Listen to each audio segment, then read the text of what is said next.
হবে, মুখটা নাড়াচাড়া দিতে হবে আল্লাহর জন্য।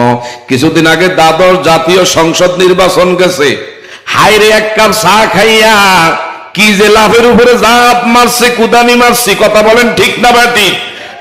বাবারা, বন্ধুরা, মানুষের জন্য যদি কোন ক্যান্ডিডেটের জন্য যদি এমন সে আমি আপনি স্লোগান দিয়া তার মন যদি খুশি করতে পারি, ইনি যদি আমার আপনার পক্ষে খুশি থাকে, যিনি আমাদের রিজিকের মালিক, হায়াতের মালিক, মৌতের মালিক, যিনি আমাকে আপনাকে এই পৃথিবীর বুকে সবচাইতে আশরাফুল মখলুকাত করেছেন, আখেরি নবীর উম্মতি মুহাম্মাদি করেছেন, এই রবের পক্ষে যদি আমি আপনি মুখটা নাড়াচাড়া করি, আল্লাহর প্রশংসা যদি করি, আমার আল্লাহ খুশি না বেজার? আর একটু জোরে বলেন, খুশি না বেজার?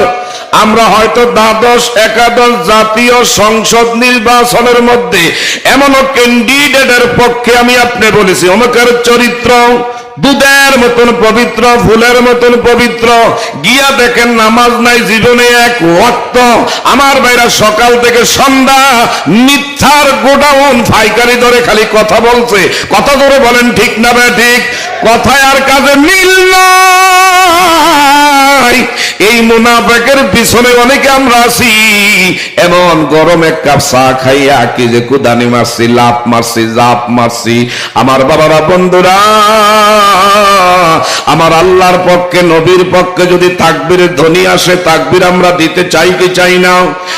বাবারা, বন্ধুরা, বিশেষ করে আমাদের পার্শ্ববর্তী দেশ ভারত, মুস্কান নামে আমাদের একজন বোন ছিল। ওই ভারতের হিন্দুত্ববাদী অপশক্তি, হিন্দুত্ববাদী এমন আমার ভাইরা, এই রাম ভাম, তারা আমাদের বোন মুস্কানের সামনে জয় শ্রীরাম বলার কারণে ইনি কিং কর্তব্য বিমূঢ় হইয়া এক রবের পক্ষে তাকবীরের ধ্বনি দিয়ে গোটা পৃথিবীর কোন 200 থেকে 200 কোটি ঘুমান্ত মুসলমানদেরকে জাগ্রত করেছে। আজকের মাহফিল থেকে যদি ওই রবের পক্ষে তাকবীরের ধ্বনি দেওয়া লাগে, আমার নবীর পক্ষে যদি তাকবীর দেওয়া লাগে, আমরা দিতে চাই কি চাই না? আর একটু জোরে বলেন, দিতে চাই কি চাই না? আল্লাহু আকবার। ঘরে ঘরে জ্বালো, হুঁশিয়ার সাবধান। সকলে বলেন মারহাবা। বাবারা, বন্ধুরা, গভীর মনোযোগ। বিশেষ করে আমি আপনি যে জায়গার মধ্যে আছি, এই জায়গার মধ্যে মনোযোগের সাথে আলোচনা শ্রবণ করা লাগবে। ডাইনে বামে এদিক সেদিক তাকানো যাবে না, গার ফিরানো যাবে না। কারণ কি, এখানে কোনো যাত্রার ভ্যান্ডেল না, থিয়েটারের মঞ্চ নয়, কনসার্টের কোনো আয়োজন করা হয় নাই। এই জায়গায় কোরআনের বাগান, কাজে কোরআনের আলোচনা আমি আপনি অন্তরের কান এবং দেন দিয়ে যারাই অনুধাবন করব, যারাই শ্রবণ করব, লাআল্লাকুম তুরহামুন। আমার আল্লাহর ওয়াদা, বান্দারে তোমার উপরে বৃষ্টির চেয়ে ভারী রহমত আমি অবতীর্ণ করে দেই। আরো জোরে কোন সুবহানাল্লাহ। আমার আল্লাহর রহমত আমরা চাই কি চাই না? আল্লাহর দয়া চাই কি চাই না? আল্লাহর দয়া ব্যতীত একটা কদম এই জমিনে দেওয়ার মতন কোন সান্দুর বাবার ক্ষমতা নাই। কথা বলেন ঠিক না বা ঠিক? আল্লাহর রহমত ব্যতীত এই জমিনের মধ্যে আমার আপনার কিছুই খাওয়া যাবে না। কাজে আমরা আল্লাহর করুণা, আল্লাহর দয়া চাই কি চাই না? বাবারা, বন্ধুরা, গভীর মনোযোগ আমার দিকে তাকান। যেই জায়গার মধ্যে কোরআনের আলোচনা হয়, ইন্নামাল মুমিনুনা আল্লাযীনা ইযা যুকিরাল্লাহু ওয়াজিলাত কুলুবুহুম ওয়া ইযা তুলিয়াত আলাইহিম আয়াতুহু যাদাতুহুম ঈমানা।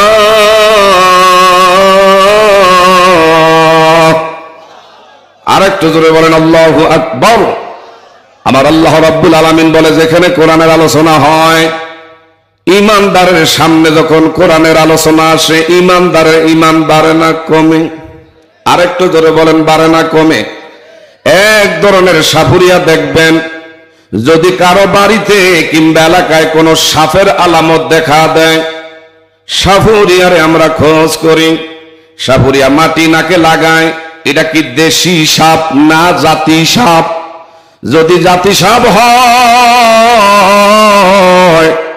করি সালাম দেয়, যদি সাপের মাথায় বিষ বিষ থাকে, গর্তের ভিতরে থেকে লেজ গুটাইয়া বের হইতে বাধ্য হয়, ঠিক না ভাই ঠিক?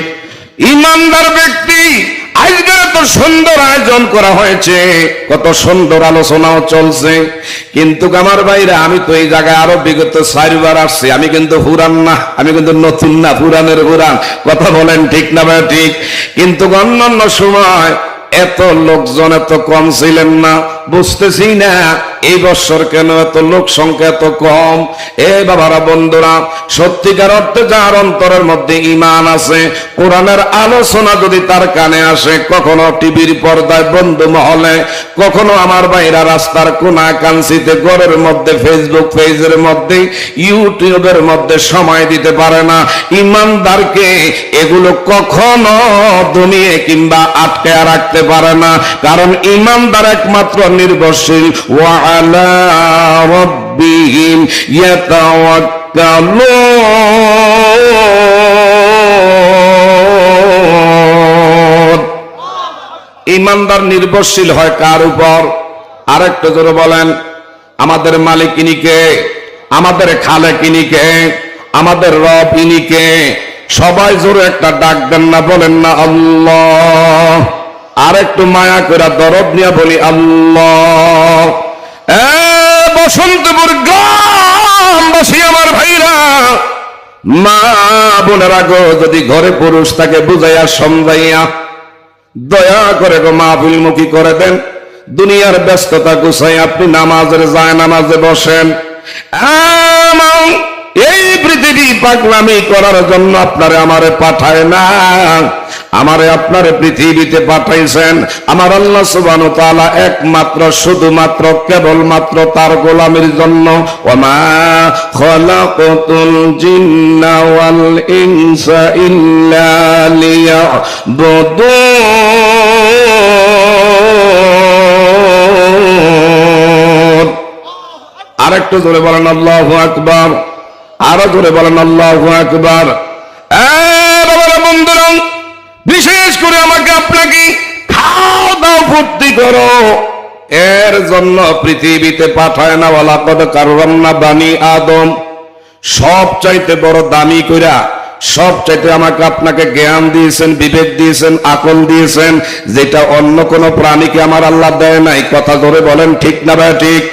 একটা গরুরে আপনি যতই লালন পালন করেন, এর মাথায় যদি আপনি হাত বুলাইয়া বুলাইয়া তার সামনে যদি বলেন সাবধান, এটা আমার খেতি, এটা আমার ফসল, আমার ফসল খাইলে কোনো সমস্যা নাই, কিন্তু এর ব্যতিক্রম পরের ক্ষেতের মধ্যে মুখ লাগাইছ না, আপনি যতই তারে আমার বাবারা বন্ধুরা পোষ মানাইছেন, যতই খাওয়াইতে আছেন, এই গরু যদি আপনার রশিদ থেকে আমার ভাইরা সুইটা বের হয়ে যায়, আমনের দাও মুখ দিবে, আমনের শত্রুর দাও মুখ আমার ভাইরা ক্ষেতির মধ্যে মুখ দিবে।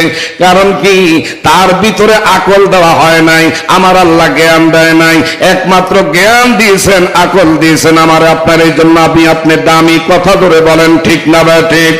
আমার ভাইরা আমার বন্ধুরা, যেমন আমার আপনারে জ্ঞান দিয়েছেন, তেমন এমন নবীর উম্মতি মুহাম্মাদি আমার আল্লাহ করেছেন। কুনতুম খায়রা উম্মাতিন উখরিজাত লিন্নাস।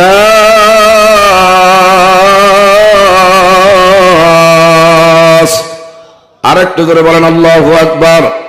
আমার নবী সবচাইতে দামি। কথা বলেন ঠিক না ভাই ঠিক? এই নবী যেরকম দামি নবী, এই নবীর উম্মতি মুহাম্মাদি অনেক দামি। এই নবীর উম্মতে আপনি খুশি না বেজার?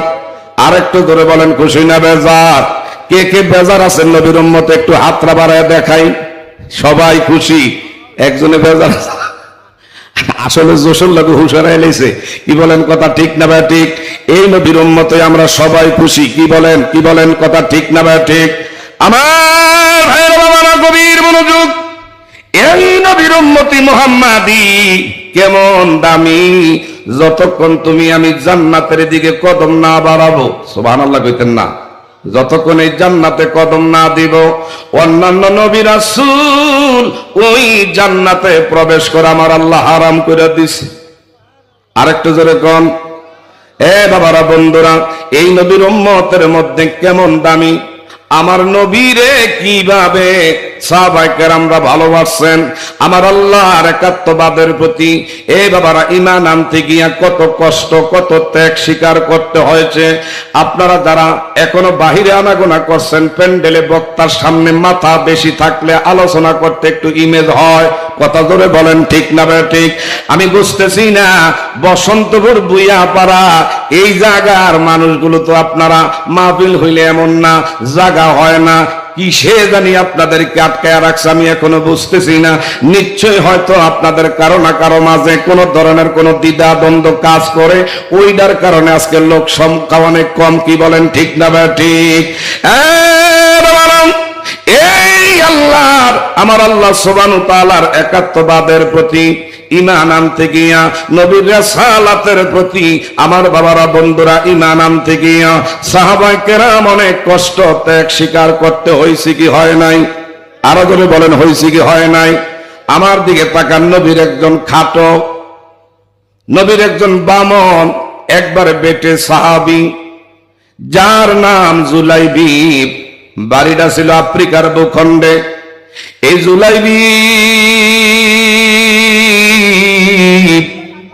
আমার ভাইরা ছোট্টকালে হাঁটি হাঁটি পা পা করে রাস্তা দিয়ে হাঁটতে হাঁটতে নিজের বাড়িঘর ভুইলা গেছে, কে জন্মদাতা পিতাকে গর্ভে ধারণ করেছে এই মা দুঃখিনীর ভুলছে, বাবারও ভুইলা গেছে।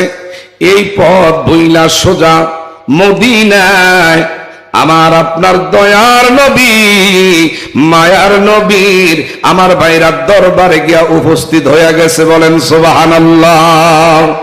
এই জুলাইবিবের কপাল খুইলা গেছে, মারহাবা কইতেন না? পৃথিবীতে আমার নবীর দরবারের মতন দামি দরবার আর কোন দরবার হইতে পারে? আরো করে বলেন, কোন দরবার হইতে পারে? এই দরবারে হযরত জুলাইবি, যিনি বামন, একেবারে নিগ্রু কালো, এমন কালোর কালো ফাতিলের তলিয়ের সে আরো ভালো। এই জুলাইবি আমার নবীর সামনে গিয়া ঘুরাঘুরি করে আমার নবী প্রশ্ন করলেন, মান তাইসমুকা, তোমার নাম কি, পরিচয় কি? বলল, আমার নাম শুধু আমি জানি, আমার নাম হইল জুলাইবি। বলল, তোমার বাবার নাম কি? বাবার নাম বলতে পারে না, কারণ বাচ্চা মানুষ। তোমার এলাকা কোন জায়গায় তাও বলতে পারে না। বলল, এর জুলাইবি, তুমি তোমার যদি নাম ঠিকানা না জানো, কেমনে তোমার আমি পৌঁছাইয়া দিই? বলল, আমি যে জায়গায় ধরা দিয়েছি আমার আর পৌঁছাইয়া দিতে হবে না। যদি দয়া হয় আপনি আপনার কাছে আমার একটু আশ্রয়ের ব্যবস্থা করে দেন, বলেন না মারহাবা। আর একটু জোরে করেন আল্লাহু আকবার। বসন্তপুর গ্রামবাসী, আমার নবীজি বলল, জুলাইবি, ভয়ের কোনো কারণ নাই। মসজিদে নববীর ভিতরে একটা জায়গা আছে, আসহাবে সুফফা, সুবহানাল্লাহ কর। আসহাবে সুফফা এইটা হইল তোমার থাকার জন্য বাসস্থান। আমার নবীর দরবারে যদি কেহ হাদিয়া উপকৌঠন কিছু নিয়ে আসতো, আমার নবী খাওয়ার পরে যখন অবশিষ্ট থাকতো, আসহাবে সুফফা সাহাবায়ে কেরাম যারা এখানে থাকতো তাদেরকে আমার নবী খাওয়াইয়া খাইতো। সুবহানাল্লাহ কর। এইভাবে আমার ভাইরা আমার নবীর কাছে থাইকা দ্বীন শিখলেন, ইসলাম শিখলেন, আল্লাহর কালাম শিক্ষা করার পরে আস্তে আস্তে আমার ভাইরা শিশু থেকে কৈশোর, কৈশোর থেকে যৌবন কালে এই জুলাইবি পদার্পণ করছে। হঠাৎ করে আমার নবী জুলাইবির দিকে একদিন তাকায়া বলে, রে জুলাইবি, তোমার মনে হয় বিয়ার বয়স হয়েছে, বিবাহ কি তুমি বসবা না? সুবহানাল্লাহ কইতেন না? জুলাইবি আমার নবীর কথা শুই না, বলল, ইয়া রাসূলুল্লাহ, ইয়া হাবিবাল্লাহ, দয়ার নবী গো, আমার বিয়ার বয়স হয়েছে, কিন্তু আপনি নবীর পাক জবান দিয়া বলছেন, কিন্তু আমার ভয় হয়, আমার চেহারার মধ্যে কোনো সৌন্দর্যতা নাই, লাবণ্যতা নাই, একদিক দিয়া কালোর কালো, আরেক দিক দিয়ে আব্বা মন বেটে এবং খাটো, আর একদিক দিয়ে আমার বাড়ি নাই, ঘর নাই, আমার কোন বংশের কোন নাম ধাম কিছুই নাই, আমার সহায় সম্পদ কিছুই নাই। কে যাই না শুই না আমার কাছে মেয়ে বিবাহ দিবে, এটা কোনদিনও সম্ভব আমার জীবনে বিবাহ হবে না। আমার নবীজি দারুণ কষ্ট পাইলেন। আমার নবীজি এমন ভারাক্রান্ত হৃদয় নিয়ে বলল, এরে জুলাইবিব কি কথা আমার শোনাইনি? না রে না, আমি নবী বলে দিলাম তোর ভাগ্যে সুন্দরী আমার আল্লাহ পাক এমন একজন বান্দি তোর জীবনে বিবি হয়ে আসতেছে। কন্যা সুবহানাল্লাহ। আরেকটু জোরে বলেন না আল্লাহু আকবার। ও প্রিয় হাবিব পাগলের রাখছো কেন দূরে? বলেন ও প্রিয় হাবিব পাগলের রাখছো কেন দূরে? ও প্রিয় হাবিব আশিকদেরকে রাখছো কেন দূরে? পাগল ছিল অস্করণী জুব্বা দিলা তারে, আমরা পাগল কিছুই চাই না, চাই যে তোমারে। ও প্রিয় হাবিব আশিকদেরকে রাখছো কেন দূরে? ও প্রিয় হাবিব পাগলদেরকে রাখছো কেন দূরে? কালো হাবশি পাগল হইয়া পাইল তোমারে, ওই বেলালের মতো পাগল আমরার বানাও রে। ও প্রিয় হাবিব পাগলদেরকে রাখছো কেন দূরে? বলেন ও প্রিয় হাবিব আশিকদেরকে রাখছো কেন দূরে? সালমান পারসি পাগল হইয়া পাইল তোমারি, সালমান আনা আহলে বায়াত বলছে রাসূলে। ও প্রিয় হাবিব পাগলের রাখছো কেন দূরে? বলেন ও প্রিয় পাগলের রাখছো কেন দূরে? এই নবীর পাগল হইলে লাভ না লোকসান? এই অফিসের লোকরা দি মোহাম্মদের কাপড় দিয়ে বন্ধ করে রাখছেন মুখ। এই নবীর পক্ষে থাকলে লাভ না লোকসান? আর একটা জোরে বলেন লাভ না লোকসান? ইউহিব্বুকুমুল্লাহ ওয়া ইয়াগফিরু লাকুম যুনুবাকুম ওয়াল্লাহু গফুরুর রহিম। এই ঘোষণা কার? আর একটু জোরে। এই নবীর পক্ষে থাকলে, নবীরে ভালোবাসলে জীবনের গুনাহ মাফ করবেন কে? আমাদের জীবনে গুনাহ আছে না নাই? অন্যায় করছি কি করি নাই? অপরাধ করছি নি বাবা? তাইলে নবীরে ভালোবাসলে গুনাহ মাফ করেন কে? আর একটু জোরে কন্যা। এ বাবারা বন্ধুরা, যিকরুল আম্বিয়া মিনাল ইবাদাতি ওয়া যিকরুস সালিহিনা কাফারা, যেখানে নবীর শানে নাতে মুস্তাফা গাওয়া হয় এটা সওয়াবে বর্ধিত করে দেন আমার আল্লাহ। একদল বের হইছে নবীর শানে আমার বাবারা বন্ধুরা নাতে মুস্তাফা গাইলে, এই বেদাত বেদাত। হেরা কিন্তু ফার্সিতে গায়, উর্দুতে গায়, এটা বেদাত নাই। আমাদের দেশের, আমাদের মাতৃভাষা বাংলা। আমাদের মাতৃভাষা কোন ভাষা? হেরা কিন্তু আরেক দেশে ফার্সি দেশের ভাষা দিয়া গায়, সেটার মধ্যে ভর্তিও দিত না। আপনি যখন আপনি নিজের মায়ের ভাষা দিয়া আপনি নবীরে ইজ্জত করে নাতে রাসূল গাইবেন, এক ধরনের মৌলবী আছে ফেতনাবাজি করে, আছে না নাই? আমরা কি নবীর পক্ষে থাকতে চাই কি চাই না? এই নবীর ইজ্জতের চাদর নিয়ে যে কেউ টানা হেসরা করবে, সে যত বড় মুফতি হোক, মুহাদ্দিস হোক, মুফাসসির হোক, আমার নবীর শান ও মান আজমত নিয়ে যদি টানা হেসরা করে, তার জিহ্বা টেনে আমরা ছিঁড়ে ফেলতে পারি। নবীর সাথে আমরা বাবারা নবীর বিরুদ্ধে কারো সাথে আপোষ করতে পারি না, পারি না। ঠিক না ঠিক? আমরা কি ওই নবীর পক্ষে থাকতে চাই কি চাই না? কে কে চাই একটু দুই হাত বাড়ায় দেখাই। আল্লাহ আমাদের কবুল করো। আরো জোরে কম, আর একটু জোরে বলেন। পাগল, রাস্তার পাগল রে ডিলা মারলে সে যদি আমাদের ইটা দিয়া মাথায় আঘাত কইরা ডেট একবার স্পট ডেট কইরা লাই মাইরা লাই, দেশের আদালতে মামলা করলে হাকিম বলবে পাগলে তোমারে মাইরা লেছে, কোনো বিচার, কি বলেন, কোনো বিচার নাই। কারণ পাগলের বিচার শুধু বাংলাদেশ না, পৃথিবীর কোনো আদালতে নাই। কারণ তার ব্রেন ঠিক নাই, তার মস্তিষ্ক ঠিক নাই। যদি রাস্তার পাগলে কাউকে আঘাত করলে দেশের যদি বিধানে এমন আইন যদি না থাকতে পারে, সত্যিকার অর্থে আমার নবীর পাগল আমার আল্লাহ সুবহানাহু ওয়া তাআলার পাগল হয়ে মরতে পারলে কবর, হাসর, মিজান, ফুলসিরাত, আখিরাতের কোনো গাদিতে কোনো বিপদের আশঙ্কা নাই। কথা বলেন ঠিক না ঠিক? আমরা কি ওই নবীর পক্ষে আছি না নাই? আরো জোরে, আরো জোরে। কে কইছে বুয়া ভরা নবীর পাগল নাই? আমি তো দিই পাগলের অভাব।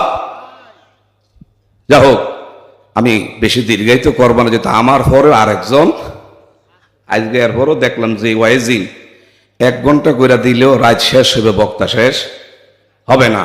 এই পাগল নবীর আশিক রাসূল হযরতে জুলাইবি, বলেন না সুবহানাল্লাহ। এই ছোট্ট জুলাইবি, এই জুলাইবি আমার নবীর বলল, ইয়া রাসূলুল্লাহ, ইয়া হাবিবাল্লাহ, আমার বাড়ি নাই, ঘর নাই, সহায় সম্পদ বলতে কিছুই নাই, চেহারার মধ্যে কোনো রূপ নাই, লাবণ্যতা নাই, আমার কাছে কে যাই না বুঝা মাইয়া বিবাহ দিবে? না না না। আর আমার নবীর পাক জবান মুবারক দিয়া বললেন, এরে জুলাইবি, আমি নবী বলে দিলাম তোমার পক্ষে পৃথিবীর শ্রেষ্ঠ দামি একজন নারী বউ হয়ে আসতেছে। আসেনি? বসন্তপুর সুবহানাল্লাহ আসেনি?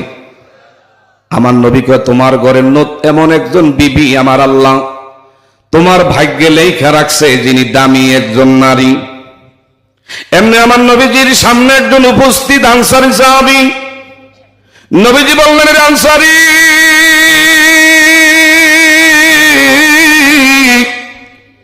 আমি চাই তোমার নাকি একজন পাত্রী আছে, এই পাত্রী আমার জুলাইবিবের সাথে বিবাহ দিতে আমি নবী তোমার কাছে পয়গামনামা দিলাম। ইনি বুঝতে ভুল করতেছে, বুঝতে পারে নাই। ইনি মনে মনে ভাবলো আমার নবী মনে হয় আমার মেয়ের বিবাহ করবে। উনি বলল, আমার তো রাজকোপাল, শাহী কোপাল, আমার নবী যদি আমার মাইয়া বিবাহ করি, আমি সোনায় সোহাগ, আমার মতন এমন আর কয়জন আছে? আমার নবীকে বুঝতে ভুল করছো, আমি তোমার মেয়ে বিবাহ করবো না। আমার একজন সাথী, আমার একজন সঙ্গী, আমার একজন আশিক রাসূল, যার নাম জুলাইবি, ইনি তোমার মেয়ে বিবাহ করবে। আর প্রস্তাব আমি নবী দিলাম, তুমি বাড়িতে যাও, বিবির লগে মেয়ের লগে একটু পরামর্শ করো, ভালো মন্দ আমি নবীর তুমি জানাইও। জোরে জোরে বলেন না মারহাবা। এই আনসারী সাহাবী দৌড়ে বাড়িতে গেলেন, গিয়া বলল, বিবি, আমার নবী বিয়ার পয়গামনামা এমন এমন ব্যাপার আমার কাছে দিয়েছে। কার ব্যাপার? আমাদের মেয়ে। আমার নবী কি বিবাহ করবে আমার মাইয়ারে? সুবহানাল্লাহ। না গো, না, নবী বিবাহ করবে না। আমাদের সাথী, আমাদের সহকর্মী, নবীর একজন আশিক রাসূল, যার নাম জুলাইবি।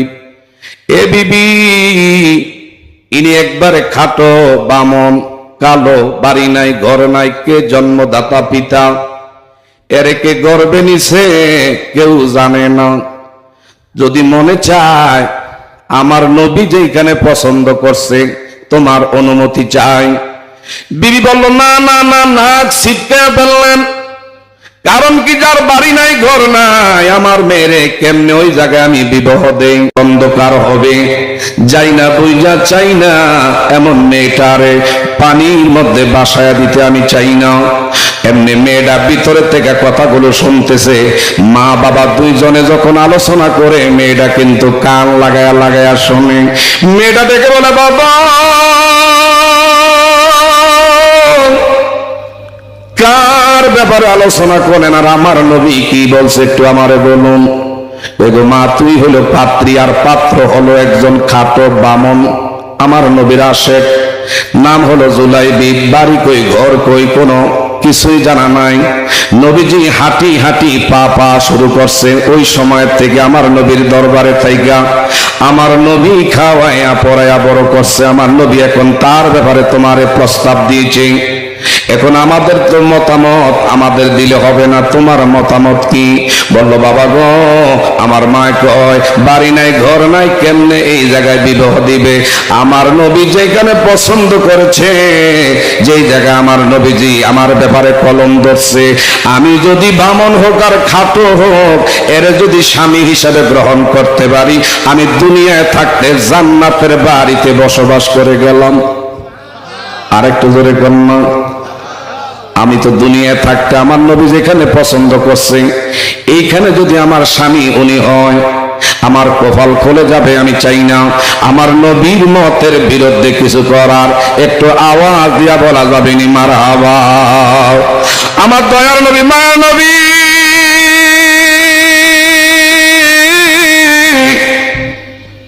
যেখানে আমার মেয়ের ব্যাপারে আমার ব্যাপারে প্রস্তাব দিচ্ছি, আপনি খুশি মনে আমার তাড়াতাড়ি কইরা এই ব্যাপারে বইলা দেন। আমি এই নবীর প্রস্তাবে আমি সমর্থন করলাম, নবীর প্রস্তাবে আমি এই মুহূর্তে আমি কবুল করে নিলাম। মেয়ের বাবা কয় তুই যখন রাজি হইছ তার দেরি করি না, একটা দৌড় মারছে নবীর দরবারে এসে বলল ইয়া রাসূলুল্লাহ, আল্লাহ নবী গো,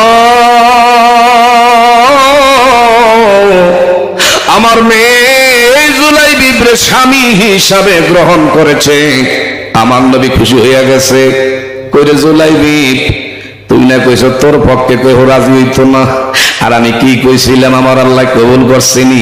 জুলাইবিব বলে ইয়া রাসূলুল্লাহ, ইয়া হাবিবাল্লাহ, হায় হায় কোথায় হইল ওই সে আগরতলার, আমাকে কোথায় বলি আমরা, কোথায় হলো আগরতলার, কোথায় খাদের তলা। আমি জুলাইবিব, আর কেমন বিশ্ব সুন্দরী আমারে স্বামী হিসাবে পছন্দ আপনি নবীর উসিলায় করেছে।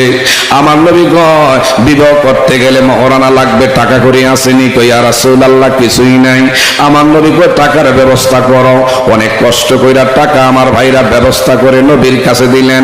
আমার নবীজি নিজে বিয়ার সরা পড়াইয়া দুইজনের দাম্পত্য জীবনের জন্য দোয়া কইরা দিছে। আর একদল মৌলবী বের হইছে, আমার নবী বলে দোয়ার পক্ষে নাই, বলেন নাউজুবিল্লাহ। আমার নবীজি তাদের দাম্পত্য জীবনের জন্য দোয়া করে দিলেন, যাও তোমাদের দাম্পত্য জীবন যেন আমার আল্লাহ সুখময় শান্তিময় করে দেয়। দুইজনে এক ছাদের নিচে মিলেমিশে চলবা। জুলাইবিব আমার ভাইরা যখন আজকে বিবিরে নিয়া আমার ভাইরা বাসর রাত্রি করবে, ফুল সজ্জার রাত্রি, আজকের বিয়ার রাত্রি, আনন্দের রাত্রি, বিবির লগে আজকে আমার ভাইরা প্রেমের আলোচনা করবে। এমনি কে জানি ঘরের কন্যা দিয়ে হেঁটে হেঁটে যায় আর ডেকে বলে কে কোথায় আছিস রে? আমার দয়ার নবী, মায়ার নবীরি কাফের বেঈমানরা আঘাত করতেছে, এটা করেছে, কে কোথায় আছিস রে? যদি দয়া হয় এই নবীর পক্ষে কাফের বেঈমানদের বিরুদ্ধে ময়দানে লড়াই করতে বের হয়ে যাও। জুলাইবিব নবীর কথা শুনতে দেরি এক সেকেন্ড আর বিলম্ব করল না। বিবি গো, মনে যদি কিছু না নাও, আমার দয়ার নবীর নাকি কাফের বেঈমানরা টাক করে আক্রমণ করে, আমি এমন তোমার মতন সুরুষী সুন্দরী বউর যদি প্রেমে পড়া নবীর ভইলা যায়, আমি কিন্তু এটা নিমখারামি করলাম, নবীর প্রতি ভালোবাসা দেখাইতে পারলাম না। আর নবীর প্রতি যদি আমার বাবারা বন্ধুরা নিজের জীবনের চেয়ে বেশি ভালোবাসতে না পারবো, লা ইউমিনু আহাদুকুম হাত্তা কুনা হাব্বা ইলাই মিন ওয়ালিদিহি ওয়া ওয়ালাদিহি ওয়ান নাসি আজমাইন, ওই পর্যন্ত কামেলে মুমিন হতে পারবো না যতক্ষণ নিজের স্ত্রী পুত্র পরিবার পরিজন জান, এমনকি আমার ভাইরা নিজের জীবনের চেয়ে বেশি ভালোবাসতে হবে নবীজিকে। বলেন ঠিক না ভাই? ঠিক। বিবি কি কথা শুনলাম গো, আবার নবী নাকি কাফের বেঈমানদের হাতে অ্যাটাক হয়েছি, আমার নবীরে নাকি আক্রান্ত করেছে। না না না, আমার দয়া করে আল্লাহর হস্তে তুমি মাফ করে দাও। আমি চাই আমার জীবন নবীর কদমে আমার আল্লাহর জন্য শাহাদাতের তামান্নার পেয়ালা পান করে শহীদ হতে চাই। চিৎকার মেরে বলেন না মারহাবা। আর একটু জোরে বলা যাবে নি আল্লাহু আকবার। অনেক বেশি ভালো লাগে সোনার মদিনা। বলেন বলেন অনেক বেশি ভালো লাগে সোনার মদিনা, লাগবেই তো কেন সেটাই শাহে মদিনা। বলেন লাগবেই তো কেন সেটাই শাহে মদিনা। পৃথিবীর কত দেশে কত যে গেলাম, কোন দেশে কোনখানে শান্তি না পেলাম। ঠিক তো ঠিক? ও হায় শান্তি যদি পেতে চাও চলো মদিনায়, হায় হায় শান্তি যদি চলো মদিনায়, লাগবেই তো কেন সেটাই শাহে মদিনা। চিৎকার করে বলেন না মারহাবা। এই মদিনা যাইতে আমাদের মনটা চায় কি চায় না? আরো ধরে বলেন মদিনা যাইতে মন চায় কি চায় না? মানজার কাবেরিহি ওয়াজাবাত লাহু শাফাতি। যারা দয়ার নবীর রওজা ধারে গিয়া সালাতু সালাম দিন, সেজন্য আমার নবীর জিন্দারত অবস্থায় সালাতু সালাম দিন। ওয়াজাবাত লাহু শাফাতি, হাসর ময়দানে এই উম্মতের পক্ষে নবী শাফায়াত করা ওয়াজিব হয়ে যায়। কাজে মদিনায় গেলে লাভ না লোকসান। এলাকাবাসী আমার নবীর পাগলের, আমার নবীর পক্ষে জুলাইবি বলল বিবি গো, আর এক সেকেন্ড আমি দেরি করলাম না, আমি বিদায় নিলাম। তোমারে আমি টাচ করি নাই, স্পর্শ করি নাই, তোমারে আমি দুই নয়ন এক নয়নও দেখি নাই। এই বইলা বিবির থেকে আমার ভাইরা বিদায় নিয়ে কাফের বেঈমানদের বিরুদ্ধে ময়দানে লড়াই শুরু করে দিলেন। বলেন না সুবহানাল্লাহ। ওয়ালা তাহিনু ওয়ালা তাহসানু ওয়া আনতুমুল আ'লাউনা ইন কুনতুম মুমিনিন।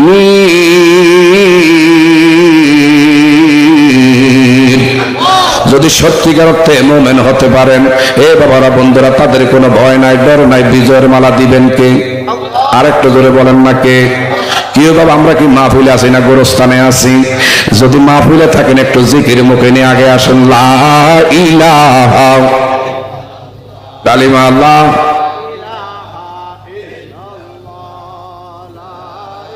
মাশাআল্লাহ। লা ইলাহা জোরে লা ইলাহা। ভাইজান হাতে করে হাতের কাজ, পায়ে করে পায়ের কাজ, দিলে রাইখো সর্বদাই আমার আল্লাহ তাআলার মধুর নাম। লা ইলাহা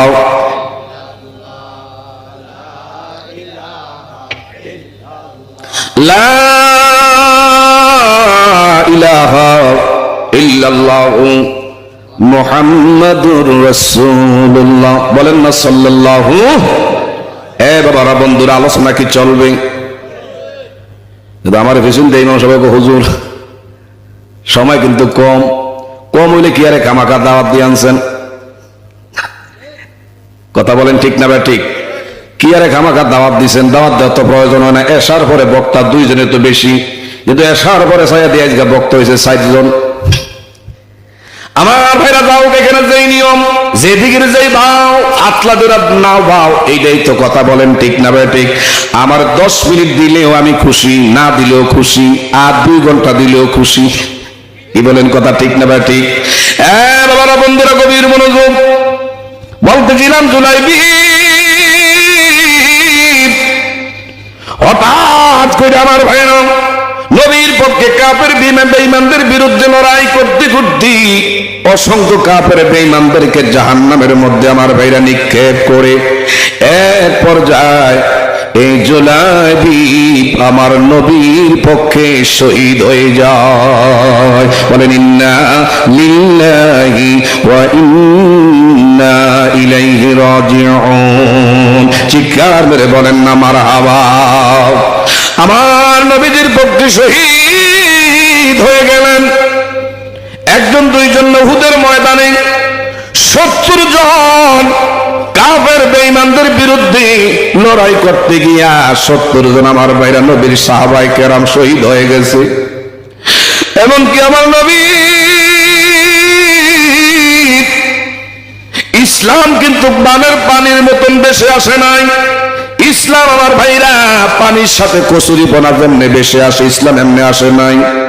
যেই নবীর পাক বদনে মশা মাছি বসা আমার আল্লাহ হারাম করে দিয়েছে, এই নবীর বদন থেকে অজরে ধরায় রক্ত মুবারক জমিনে জড়াইতে হয়েছে। এমনকি আমার নবীজি মাথা মুবারকের মধ্যে এমন লোহার হেলমেটের করা বিদ্ধ হয়ে রক্ত যখন উহুদের ময়দানে জড়তেছে, হযরতে আমার ভাইরা মালিক ইবনে সিনান একজন নবীর আশিক রাসূল সাহাবী, দেরি করেন আমার নবীজি মাথা মুবারকের মধ্যে লোহার হেলমেটের করা বিদ্ধ হইয়া আমার নবীজি এইভাবে আমার ভাইরা গর্তের মধ্যে পইরা কান্না করে আর বলে রব্বি হাবিলি উম্মতি, চিৎকার মেরে বলেন আলহামদুলিল্লাহ। আমার নবী ওই গর্তের ভিতরে পইরা শুধু উম্মতি উম্মতি বলে কান্দে। হযরত মালিক ইবনে সিনানি বলে আমার নবীজির মাথায় লোহার হেলমেটের করা বিদ্ধ হইয়া নবী কষ্ট পায় না। না, এই মুহূর্তে আমার ভাইরা গর্তের কিনারায় গিয়া আমার নবীজির দুই হাত দিয়ে এইভাবে বুক বরাবর ধরছে, দইরা বলে ইয়া রাসূলুল্লাহ অনুমতি চাই, আপনার লোহার হেলমেটের করা মাথা মোবারকে বিদ্ধ হয়ে আছে। হযরতে আমার ভাইরা মালিক আল্লাহর নবীর পাগল এইভাবে লোহার হেলমেটের করা দুই দাঁত দিয়া ভালো করে শক্ত করে ধরছে, দইরা যখন টান মারছে, টান দেওয়ার সঙ্গে সঙ্গে দুইটা দন্ত নবীর প্রেমে শহীদ হয়ে গেছি। এবং আমার ভাইরা দুইটা দাঁত নবীর মাথা মোবারকের লোহার হেলমেট বের করতে গিয়া, হেলমেটের করা বের করতে গিয়া দুইটা দাঁত আমার নবীর পক্ষে শহীদ করেছে। আর আমার ভাইরা নবীর মাথা মোবারক থেকে যখন আমার ভাইরা টান দিয়া বের করলো, রক্তগুলো এইভাবে ফিঙ্কি দিয়া বের হয়। হযরতে মালিক ইবনে সিনান বলে না না, আমার দয়ার নবী মায়ের নবী রক্ত মোবারক উহুদের জমিনে খাইবে না রে না, এই রক্ত জমিনে খাইতে আমি দেব না। হযরতে মালিক ইবনে সিনান উনি ওনার মুখ দিয়া এইভাবে জিহ্বা দিয়া টাইনা টাইনা নবীর মাথা মোবারকের রক্ত মোবারক চইসা চইসা পান করলেন। কারে বলে আশিকে রাসূল, জোরে জোরে বলেন না মারহাবা। আর আমাদের দেশের আশিকে রাসূল আমার ভাইরা, আমার নবীর নিয়ে যদি কেউ কটাক্ষ করে অবমাননা করে, এই দেশের কিছু আশিকে রাসূল আছে খেতা মরু দিয়া ঘুমায়। কথা বলেন ঠিক না ভাই? ঠিক। আমাদের দেশের কিছু আশিকে রাসূল আছে আযান হইলি মসজিদের দ্বার বারান্দায় খুঁজে পাওয়া যায় না, নামাজের দ্বার দ্বারে পাওয়া যায় না, এমনি নামে বলে আশিকে রাসূল। আসলে হাকিকতে আমার ভাইরা এটা মিথ্যুক, এটা মিথ্যা দাবিদার। আমার নবীজি আমার বাবারা বন্ধুরা যখন এই মিথ্যুকরে কবরের মধ্যে রাখবে, আমার নবী বলবে সোকান সোকান লিমান গায়রাহ, না রে না, তোরে আমি চিনি না। তোর কারণ কি? দেহের মধ্যে আমার সুরাত নাই, সিরাত নাই, আমার রঙে রঙ্গি হইয়া তুই কবরে আসস নাই, তুই আবার বলস আমার নাকি তুই উম্মত। এ বাবারা বন্ধুরা, এই নবীর পক্ষে আমি আপনি থাকতে গিয়া যদি জীবন কোরবানি করা লাগে, জান দেওয়া লাগে, আমরা দিতে চাই কি চাই না? আর একটু জোরে বলেন, চাই কি চাই না? হযরতে মালিক ইবনে সিনান যখন আমার ভাইরা নবীর রক্ত মোবারক টাইনা টাইনা পান করলো, আমার নবীজি বললেন আব্দুল মালিক কি কাজটা করলি? রক্ত পান করা তো হারাম। ইয়া রাসূলুল্লাহ আমি তো নবী রক্ত পান করছি। সুবহানাল্লাহ কইতেন না? আমার নবী কয় তুই যদি আমার মোহাব্বতে পান করে থাকস, যারা যারা সামনে আছো সবাই শুনে রাখো, কেউ যদি দুনিয়া থাকতে জান্নাতি ব্যক্তি দেখতে চাও, আমার মালিক ইবনে সিনানকে তোমরা দেখা রাখো। আর একটু জোরে, সে আমার প্রেমে রক্ত পান করেছে, আমি নবী ঘোষণা করলাম সে দুনিয়া থাকতে আল্লাহর জান্নাতি। ভাইরা বাবারা বন্ধুরা, এই নবীর পক্ষে হযরত জুলাইবিব উহুদের ময়দানে শহীদ হয়ে গেছে। শহীদের লাশ যখন টেনে টেনে আমার ভাইরা বের করতে আসে, বিভিন্ন জায়গা থেকে আনতেছে, এক পর্যায়ে আমার নবী জানে আমার জুলাইবিব আমার বেটি, আমার খাটো সাহাবী এই ময়দানে শহীদ হয়ে গেছে। সবার লাশ নবীজি দেখলো, কিন্তু জুলাইবিবের লাশ নবীর নজরে পড়ে না। আমার নবীজি বলল, আমার জুলাইবিব কই? চতুর্দিক দিয়ে আমার ভাইরা সাহাবায়ে কেরামরা বের হয়ে গেল। এক পর্যায়ে গিয়া দেখে একটা গর্তের মধ্যে, ডোবা জায়গার মধ্যে আমার ভাইয়ের একটা দুইটা না 7টা লাশ একটা আর একটার উপরে এইভাবে হামাগুড়ি দিয়ে পড়ে আছে। আমার ভাইরা 7টা লাশ যখন সরাইছে, সর্বশেষ জুলাইবিব বামন সাহাবীর লাশটা নিচে পড়ে রইছে। আমার নবীজি বললাম, আমার